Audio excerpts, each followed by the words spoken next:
Good morning. आप सभी का स्वागत है इस अब्दुल क्लासेस में। आज मैं आप लोगों को इससे पहले 10th क्लास ज्योग्राफी का life lines of national economy का पहला पार्ट में पढ़ा चुका हूं और मैं उसी का ही कंटिन्यू मैं सोचा कि इसको कंप्लीट कर दूं। अगर आपने पहला पार्ट नहीं देखा तो मैं इस वीडियो के डिस्क्रिप्शन में इसका लिंक शेयर कर दूंगा, आप देख सकते हैं। रोड डेंसिटी, क्योंकि इससे पहले मैं पढ़ा चुका हूं, इसलिए मैं यहीं से स्टार्ट कर रहा हूं रोड डेंसिटी से कि रोड डेंसिटी किसे कहते हैं। रोड डेंसिटी कहते हैं द लेंथ ऑफ रोड पर 100 square kilometre of area is known as density of roads. Road जो सड़क बनती है इसका डेंसिटी तभी कहेंगे, हमारे माइंड में ये बैठ जाना चाहिए कि जब 100 स्क्वायर किलोमीटर पर एरिया होगा तो उसका हम समझेंगे लेंथ। रोड का जब लेंथ जो है 100 स्क्वायर किलोमीटर होगा तो उसको कहेंगे डेंसिटी ऑफ रोड्स। इसका डिस्ट्रीब्यूशन यूनिफॉर्म नहीं है, इसका डिस्ट्रीब्यूशन हर जगह बराबर नहीं है, कहीं ज्यादा है कहीं कम है। अब इसका भी जो है कुछ फैक्टर्स हैं, कुछ इंटरनल फैक्टर्स हैं, कुछ एक्सटर्नल फैक्टर्स हैं। इस वजह से ये जो है अनइक्वल होता है, अनइक्वल डिस्ट्रीब्यूशन है, इक्वल डिस्ट्रीब्यूशन नहीं है। अब आते हैं रेलवेज के बारे में। बेसिकली आज हम लोग रेलवेज के बारे में, क्योंकि रोडवेज के बारे में लगभग 99% हम लोग डिस्कस कर चुके हैं, रेलवेज के बारे में बचा हुआ था। रेलवेज क्या है और रेलवेज हमारे लिए, हमारे जीवन में, हमारे लाइफ में इंपॉर्टेंस क्यों रखता है, वो इसलिए कि इसको जो है railways are the principal mode of transportation for freight and passengers in India. Bharat जैसे इतनी जनसंख्या वाला देश, जहां पे इतनी भारी जनसंख्या हो और मीन्स ऑफ ट्रांसपोर्टेशन ना हो, तो गोया कि ये कहना है कि कोई ऐसी चीज कहीं पे रखी हुई हो और उसका मूवमेंट ना हो और हम ये कहें कि उसमें जान है, या हम ये कहें कि उसकी तरक्की हो रही है, या हम ये कहें कि अपने आप उसका विकास हो रहा है। जैसे ये कहना असंभव है या इम्पॉसिबल है, ऐसा ही ये कहना है कि इस इतनी पॉपुलेशन वाले देश में अगर मीन्स ऑफ ट्रांसपोर्टेशन अगर अच्छा नहीं है तो ये स्वाभाविक है कि वहाँ का विकास, वहाँ की तरक्की, वहाँ का डेवलपमेंट तो हो ही नहीं सकता। तो इसीलिए इसको जो है लाइफ लाइन माना गया नेशनल इकोनॉमी का। ये तो माइंड में रखेंगे ही, लेकिन इसको क्यों सबसे best principal mode of transportation कहा गया? इसलिए कहा गया है क्योंकि ये तो पहली बात एक अंडरटेकिंग होती है, पब्लिक अंडरटेकिंग, सरकार के अधीन होती है, और जो सरकार के अधीन जो ट्रांसपोर्टेशन होगी, जाहिर है कि उसकी जो उनके जो किराया होंगे वो सस्ते होंगे as compare than public private means of transportation.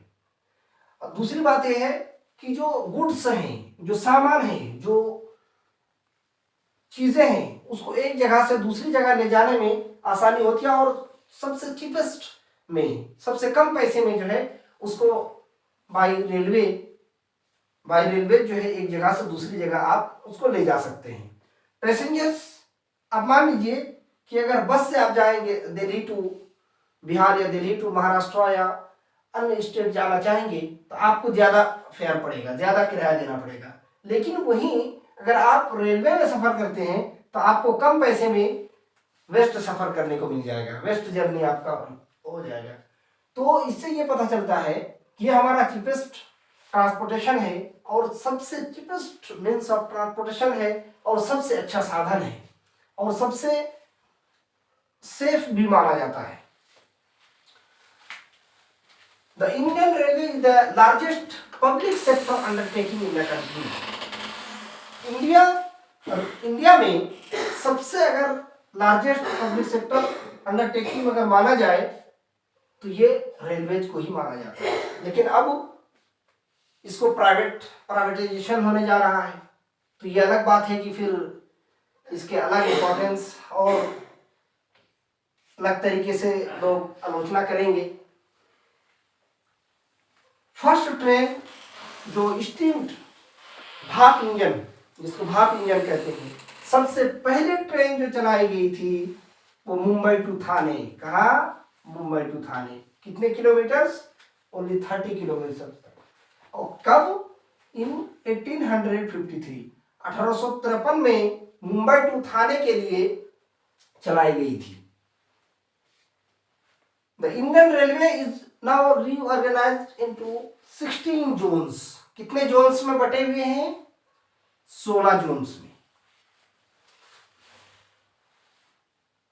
अब इसमें रेलवेज के बारे में जो हमने सटीक जाना वो ये जाना कि हमारा मीन्स ऑफ ट्रांसपोर्टेशन सबसे चीपेस्ट माना जाता है और ये एक जगह से दूसरी जगह जाने में सेफ जर्नी माना जाता है। इसमें अगर अकेला भी सफर करते हैं तो उतना डर नहीं लगता। इसमें विद फैमिली जाते हैं आसान, बिल्कुल इंटरटेनमेंट करते हुए, एंजॉय करते हुए, और इसमें किसी तरह का डिस्क्रिमिनेशन नहीं होता और कम पैसे में, बहुत कम पैसे में जो है हम आसानी से एक जगह से दूसरी जगह सफर करते हैं। उसके बाद आते हैं वाटरवेज। वाटरवेज का क्या इंपॉर्टेंस है? जब वाटरवेज की बात करूं तो इससे पहले मैं एक चीज बता दूं कि वाटरवेज जो है, जो इनलैंड और ओवरसीज के बारे में बताया था, तो इनलैंड और ओवरसीज के बारे में बताऊं कि ओवरसीज में यानी एक नेशन, एक कंट्री दूसरे कंट्री में किस तरह से इंटरकनेक्ट थे। पहले इस तरह से एरोप्लेन जैसे जहाज, बड़े बड़े जहाज इस तरह का था नहीं पहले, लेकिन शिप जो है, शिप के जरिए से लोग बोट के जरिए से, नाव के जरिए से एक देश से दूसरे देश का सफर क्या करते थे। एक देश से दूसरे देश में आकर के वो ट्रेडिंग करते थे, तिजारत करते थे, वाणिज्य पर्पज से जो है आते थे। और आकर के उस समय कुछ नहीं था, ना मोबाइल, ना किसी तरह की बस, ट्रेन, कुछ नहीं। लेकिन जैसे इंडिया है, ये इंडिया है, अब ये बाहर से, यहाँ से और अदर जगह से जो है ये बोट के जरिए से आते थे तिजारत पर्पज से, बिजनेस के पर्पज से। और आकर के यहाँ पे मान लीजिए कि इसलिए गुजरात है, गुजरात के यहाँ आकर के यहाँ पे लगती थी और यहाँ, और पूरे भारत के लोग जो है इस पर ये रहते थे, क्योंकि यहाँ की चीजें यहाँ तक वो पहुंचाते थे बाय बोट, बाय सी जो है वो यहाँ तक पहुंचाते थे।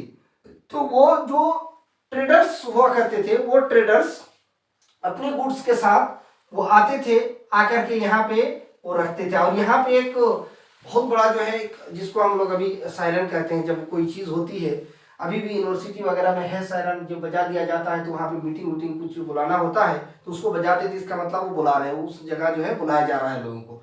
तो इसी प्रकार से वहाँ भी जो है एक, जब वो लोग आते थे तो आवाज एक सायरन की तरह जो है वो घंटी बजा देते थे, और ये आवाज सुनते ही जो उस कंट्री के जो ट्रेडर्स होते थे वो समझ जाते थे कि अब वो बाहर से वो लोग आ चुके हैं, और उनकी आवाज सुन करके वहां पहुंचते थे। और पहुंचने के बाद जो है वो क्या करते थे, वो आकर के गुड्स को रख देते थे, और जितनी कीमत है, जो प्राइस है, उस प्राइस को उस पर्ची पे लिख करके वहां पे रख देते थे। और यहाँ के लोग जाकर के देखते थे, अगर उतने प्राइस में इनको नहीं लेना होता है तो वो फिर इनका जिस प्राइस में लेना चाहता है, यानी इंडिया के लोग एग्जांपल के तौर पे, यहाँ पे वो बाहर से ट्रेडर्स आकर के गुड्स यहाँ रख दिए और वो चले गए और पर्ची में लिख दिए कि इतने पैसे के गुड्स हैं, इसकी कीमत इतनी है। लेकिन इनको ये पसंद नहीं आ रहा, ये समझ रहा है कि इसकी कीमत ज्यादा बता रहे हैं, तो इस स्थिति में ये जो है फिर लिख दिया करते थे कि नहीं, इसकी प्राइस ये नहीं, इसकी प्राइस ये होनी चाहिए। फिर उसके 3-4 महीने 6 महीने के बाद जब वापस आते थे,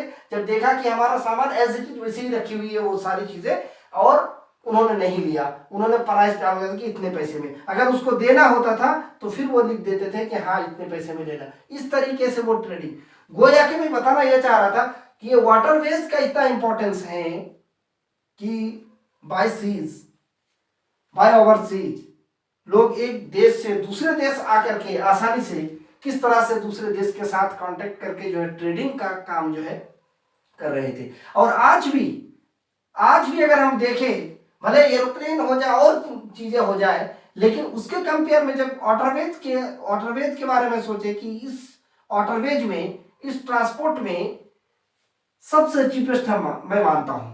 क्योंकि अगर गुड्स बाय एरोप्लेन भेजेंगे तो आपको बहुत ज्यादा कॉस्टली पड़ेगा, आपको बहुत ज्यादा पैसे पे करना पड़ेगा। लेकिन यहाँ पे शिप के जरिए से और भी बोट के जरिए से एक जगह से दूसरी जगह जो है बहुत कम पैसे में वो मूव करा लेते हैं, बहुत कम पैसे में वो ट्रांसपोर्ट करा लेते हैं, एक जगह से दूसरी जगह लेके चले जाते हैं, अपने देश में लेके चले जाते हैं कम पैसे में। यहाँ से प्रिपेयर सारी चीजें जो है, यहाँ तक के वेजिटेबल्स भी उसको अच्छी तरह से पैकिंग वगैरह करके वो एक देश से दूसरे देश में, गल्फ कंट्रीज वगैरह भेजते हैं। तो बाई शिप भेज रहे हैं, कम पैसे में ज्यादा पैसे अर्जित कर रहे हैं।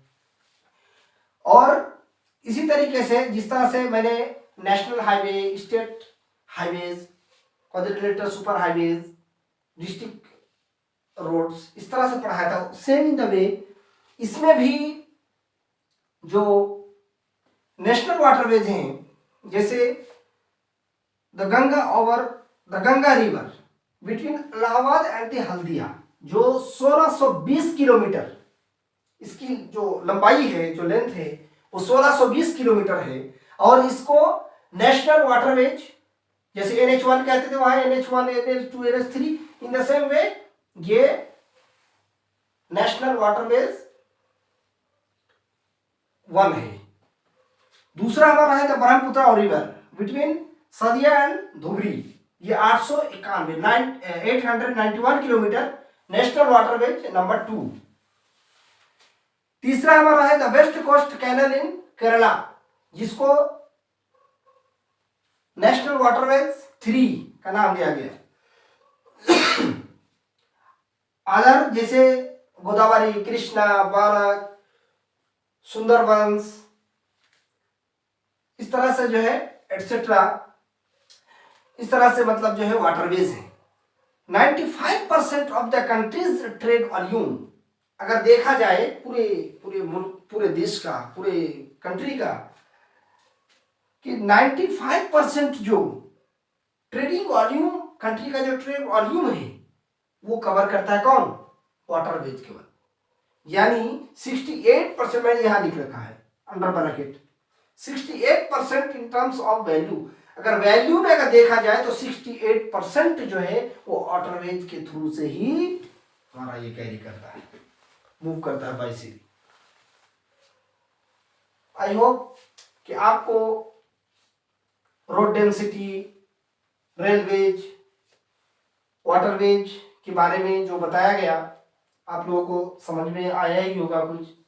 और अगर अधिक जानकारी के लिए और ज्यादा मतलब वो करने के लिए मैं एक वीडियो में, मैंने इस वीडियो के डिस्क्रिप्शन में मैं लिंक दे दूंगा, उसको आप देख लेंगे तो आपका सारा कंफ्यूजन दूर हो जाएगा।